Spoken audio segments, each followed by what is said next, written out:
Congress party ఇక్కడ political crisis ఉన్న వాళ్ళంతా తెలంగాణలో వచ్చి వాలిపోవడం, ఇక్కడ నుంచి తెలంగాణ ప్రజాధనాన్ని దుర్వినియోగం చేస్తూ ఇక్కడ మన మంత్రులు, మన తెలంగాణ మంత్రులు, తెలంగాణ ప్రజల ఓట్లతో ఎన్నికైన మంత్రులు వెళ్ళి ఆ ఎమ్మెల్యేలందరినీ ఎస్కాట్లు పెట్టి రిసార్ట్లలోకి తీసుకెళ్లడం, మరి ఇదంతా ప్రజాధనాన్ని దుర్వినియోగం చేయడం కాదా? ఒక మాట ఈ ముఖ్యమంత్రి గారు ఎన్నికల సందర్భంలో అనేక సందర్భాల్లో విమర్శలు చేస్తూ అనేక మాటలు అనడం జరిగింది. మేము అడ్వర్టైజ్మెంట్లు వేసుకోము బీఆర్ఎస్ వాళ్ళలాగా అన్నారు. ఇవాళ ఎన్ని అడ్వర్టైజ్మెంట్లు వేస్తున్నారండి? నిన్న ఇంద్రవల్లి సభకు ఎన్ని అడ్వర్టైజ్మెంట్లు వేసినారు మీరు? వాటి ఖర్చు ఎంతో ఒకసారి తెలంగాణ ప్రజలకు తెలియజేయాల్సిందిగా కోరుతా ఉన్నాం. గౌరవ ముఖ్యమంత్రి గారు వారానికి 2 సార్లు ఢిల్లీకి పోతారు. పోయినప్పుడల్లా చార్టెడ్ విమానాలలో, ప్రైవేట్ ఫ్లైట్స్లలో పోతురని తెలిసింది. మరి దానికి అయ్యే ఖర్చు ఎంతనో ఒకసారి మీరు ప్రజలకు తెలియజేయాల్సిందిగా నేను డిమాండ్ చేస్తూ ఉన్నాను. అదేవిధంగా మీరు వచ్చిన 60 రోజులు దాదాపు అవుతున్నది. ఈ 60 రోజులలో మీరు చేసింది ఏముందండి? 60 రోజులలో ఏ చిన్న వాగ్దానం మీరు చేసింది మేము అడిగినా కూడా అయ్యో నిన్నగాక మొన్ననే వచ్చినాం కదా, మమ్మల్ని ఇన్ని ప్రశ్నలు అడుగుతున్నారు, కొత్త ప్రభుత్వం కదా అంటున్నారు. ఓకే, డెవలప్మెంట్ మీద మా బాస్ చెప్పారు, కేసీఆర్ గారు చెప్పారు కాబట్టి 100 రోజులు మిమ్మల్ని అడగం. శిశుపాలుడి 100 పాపాలు వండినట్టుగా 100 రోజులకు మీరు చేసే తప్పులు కూడా పండుతాయి. అప్పుడు మాత్రం ప్రజాక్షేత్రంలో మిమ్మల్ని ఖచ్చితంగా అడుగుతాం.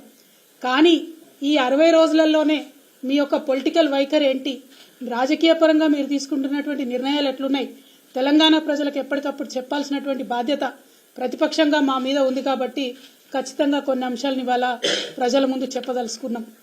మిమ్మల్ని తెలంగాణ ప్రజలందరూ ముద్దుగా యూటర్న్ ముఖ్యమంత్రి అని పిలుచుకుంటున్నట్టుగా తెలుస్తూ ఉన్నది. ఎందుకంటే మీరు చెప్పిన ఏ ఒక్క మాట కూడా పాలించలేదు, పాటించలేదు. ప్రజా దర్బార్ పెడతామంటిరి, రోజు ప్రజల్ని కలుస్తా అంటిరి. కేసీఆర్ గడిలలో ఉన్నాడు, కలుస్తలేడు, మేము కలుస్తామంటిరి. ఒక్కరోజు కరెక్ట్గా 60 రోజులలో కేవలం ఒకే ఒక్క రోజు రేవంత్ రెడ్డి గారు ప్రజల్ని కలిసిండ్రు. ఆ తర్వాత నుండి ఇప్పటి వరకు ఆయన మళ్ళీ ఎప్పుడు కూడా మొహం చూసిందే లేదు. ఆ ప్రజాపాలన నిర్వీర్యం చేయడానికి, ప్రజా దర్బార్ నిర్వీర్యం చేయడానికి ఒక మంత్రిని ఒక రోజు కూర్చోబెట్టిండ్రు. ఆ తర్వాత నుంచి ఓన్లీ అధికారులను కూర్చోబెడుతున్నారు. ఆ తర్వాత ఏం చేసిండ్రు?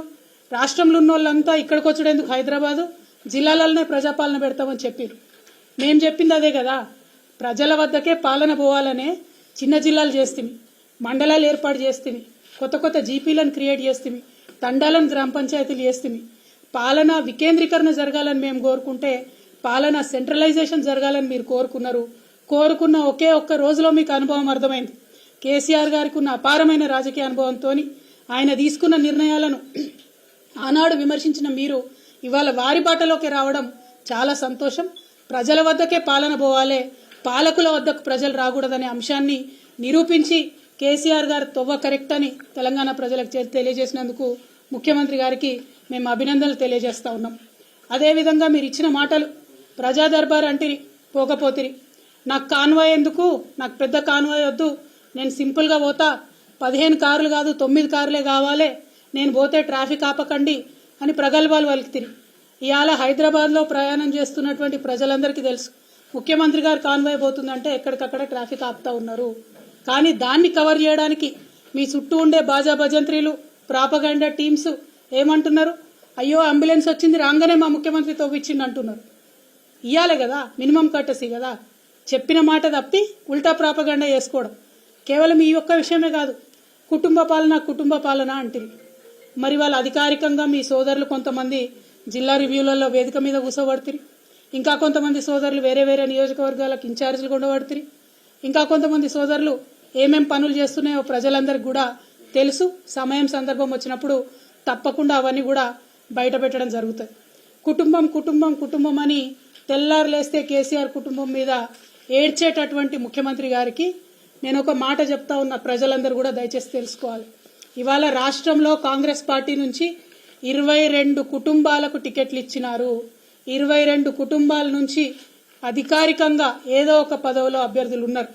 గడ్డం వినోద్ గారు, గడ్డం వివేక్ గారు, కోమటిరెడ్డి వెంకటరెడ్డి గారు, కోమటిరెడ్డి రాజగోపాల్ రెడ్డి గారు, మైనంపల్లి రోహిత్ రావు గారు, మైనంపల్లి హనుమంతరావు గారు, ఉత్తమ్ కుమార్ రెడ్డి గారు, పద్మావతి రెడ్డి గారు, జువ్వాడి నరసింహరావు గారు, రత్నాకర్ రావు గారి కొడుకు, కూచాడి శ్రీహర్రావు గారు, రత్నాకర్ రావు గారి కుటుంబ సభ్యుడే, దుద్దిల్ల శ్రీధర్ బాబు గారు, మాజీ మంత్రి శ్రీపాదరావు గారి కొడుకు, ఒడితెల ప్రణవ్ గారు, తాత మాజీ ఎంపీ సింగాపురం రాజేశ్వరరావు గారు, దామోదర్ రాజనరసింహ గారు, తండ్రి మాజీ మంత్రి సి రాజనరసింహ గారు, అట్లానే చెరుకు శ్రీనివాసరెడ్డి గారు, ముత్యం రెడ్డి గారు కుమారుడు, పి విజయారెడ్డి గారు పీజేఆర్ గారి బిడ్డ, అట్లనే కోట నీలిమ గారు సనత్ నగర్ కాంగ్రెస్ జాతీయ నాయకుడు పవన్ ఖేడా భార్య. ఈమె మన రాష్ట్రంతో సంబంధం లేదు, ఏం లేదు, కానీ సడన్గా వచ్చిర్రు, పారాషూట్ టికెట్లు.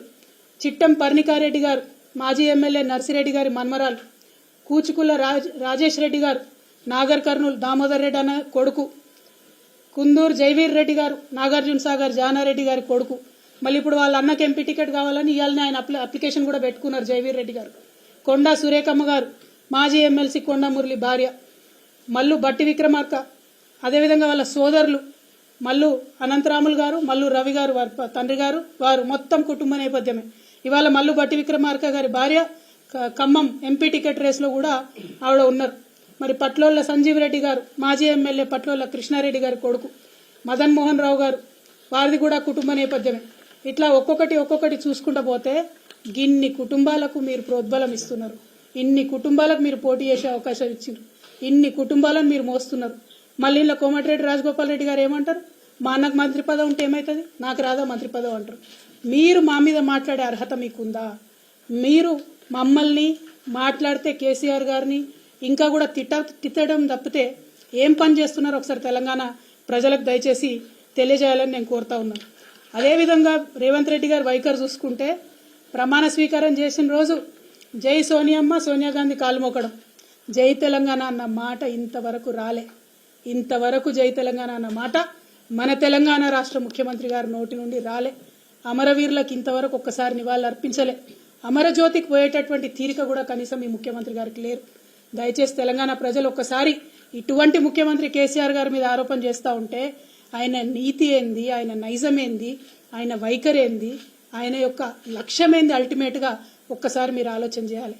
జై తెలంగాణ అనడానికి తీరిక లేనటువంటి వ్యక్తి, అమరవీరులకు నివాళులు ఇర్పించడానికి తీరిక లేనటువంటి వ్యక్తి ఆంధ్రజ్యోతి పత్రికాధిపతి ఇంటికి పోయి ముఖ్యమంత్రి హోదా మర్చిపోయి ఈయన వెయిట్ చేస్తాడు, ఆయన రాడు. మీరు తాకట్టు పెడుతున్నది తెలంగాణ ప్రజల యొక్క గౌరవం. మీరు ముఖ్యమంత్రి హోదాలో ఒక పత్రికాధిపతి ఇంటికి పోతే కనీసం మర్యాదగా ఒకరు వచ్చి మిమ్మల్ని రిసీవ్ చేసుకోవాలి. మాకు మీరు తెలంగాణ ముఖ్యమంత్రి హోదాను తగ్గించడం తెలంగాణ ప్రజలుగా మేము బాధపడతా ఉన్నాం. డెఫినెట్గా మీ ప్రతి వైఖరి, మీ ప్రతి అడుగు, ప్రతి ఒక్క అంశం మీరు మమ్మల్ని ఎంత విమర్శ చేస్తూ ఉన్నారో ప్రజలు కూడా మిమ్మల్ని అంత గమనిస్తూ ఉంటారు.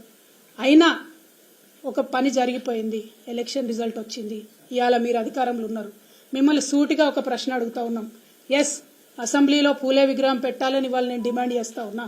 నేను 10 ఏళ్లు బీఆర్ఎస్ ప్రభుత్వం ఉన్నప్పుడు మా ప్రభుత్వాన్ని ఎప్పుడు నేను అడగలేదు కాబట్టి వాళ్ళు పెట్టలేదు. ఇవాళ నేను మిమ్మల్ని అడుగుతా ఉన్నా, సుత్తి లేకుండా సూటిగా ఒకటే జవాబు చెప్పండి. పూలే విగ్రహం అసెంబ్లీలో పెడతారా, పెట్టారా? Simple as that. మిగతా అంశాలు మీరు అభివృద్ధి గురించి మాట్లాడొద్దన్నారు కాబట్టి ఆ డెడ్ లైన్లు చెప్తలేను. కానీ కొన్ని రాజకీయపరమైనటువంటి అంశాలు, బీసీ డిక్లరేషన్ వచ్చి మీరు మా కామారెడ్డిలో చేసినారు. ఆనాడు మీరేం మాట్లాడినరు? బీసీల జనగణన అధికారంలోకి వచ్చిన 6 నెలల్లో చేస్తామన్నారు. ఆల్రెడీ 2 నెలలు గడిచిపోయినాయి.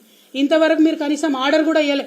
నా మాటనే జీవో అంటారు కదా, మరి నా మాటనే జీవో అంటే ఈ పాటికి పని ప్రారంభం అయి ఉండాలి.